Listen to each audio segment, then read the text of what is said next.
Place maintenant à votre page de l'écho avec Patrice Ferrus. Bonsoir Patrice. Bonsoir Derek. Et donc aujourd'hui on va évoquer l'économie tunisienne. Oui, le pays vient de vivre pendant un peu plus de 5 ans sa période économique post-printemps arabe. C'est une vraie mutation, la fin des années Ben Ali.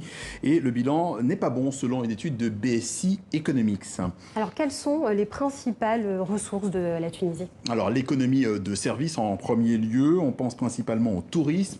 Ces services représentent 63,6% du PIB. Le secteur emploie un peu plus de 43% de la population active. La destination Tunisie a été longtemps boudée à cause des attaques terroristes, mais depuis 2018, la fréquentation a gagné 18% par rapport à 2017 et ça devrait se poursuivre en 2019. Autre ressource, l'industrie, c'est 23% du PIB et le secteur emploie 42% de la population active. Une industrie tournée vers l'exportation avec une croissance inégale. Ça marche plutôt bien pour le secteur du textile, ça marche beaucoup moins bien pour le secteur minier. L'agriculture, ensuite, elle représente près de 10% du PIB et c'est le secteur qui emploie 13% de la population active.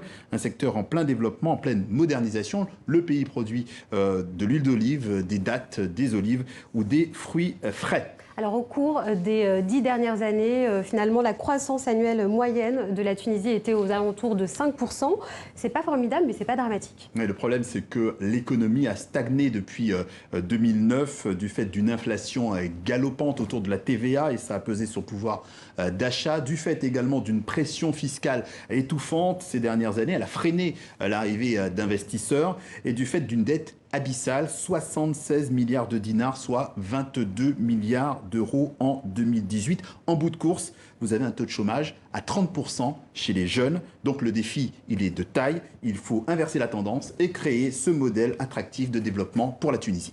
Finalement, aujourd'hui, que proposent les candidats à la présidentielle ? Alors, Derek Halim, on a dû faire un choix, vous le savez, vous l'avez dit plusieurs fois sur ce plateau. Il y a 26 candidats au total. L'issue de cette présidentielle est très incertaine, donc on en a choisi 4. Ces 4-là, d'abord, celui qui est présenté comme favori, Nabil Karoui, c'est un chef d'entreprise. Son regard sur l'économie est évidemment intéressant. Lui veut développer les réseaux de la diplomatie économique en misant sur l'export et faciliter donc l'investissement en Tunisie. Pas beaucoup de détails sur la mise en forme.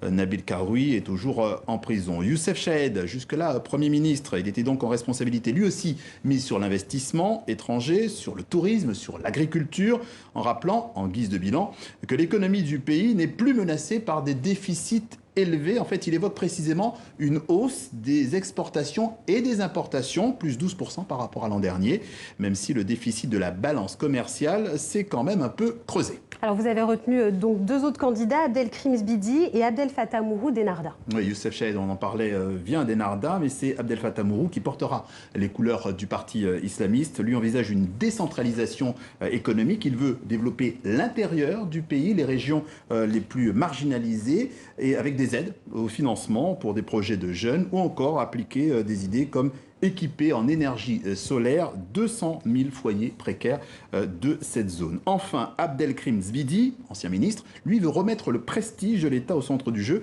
Il veut d'ailleurs une seule tête pour l'exécutif, pas un Premier ministre et un président, juste une seule tête. Et il souhaite lui aussi faciliter l'investissement étranger en Tunisie. Il envisage d'ailleurs la création d'un poste spécifique pour cela. Un ministre chargé de l'investissement étranger, rattaché donc au ministère des Affaires étrangères. Merci Patrice Ferrus. Et donc je rappelle que la présidentielle en Tunisie aura lieu le 15 septembre prochain, c'est-à-dire dimanche.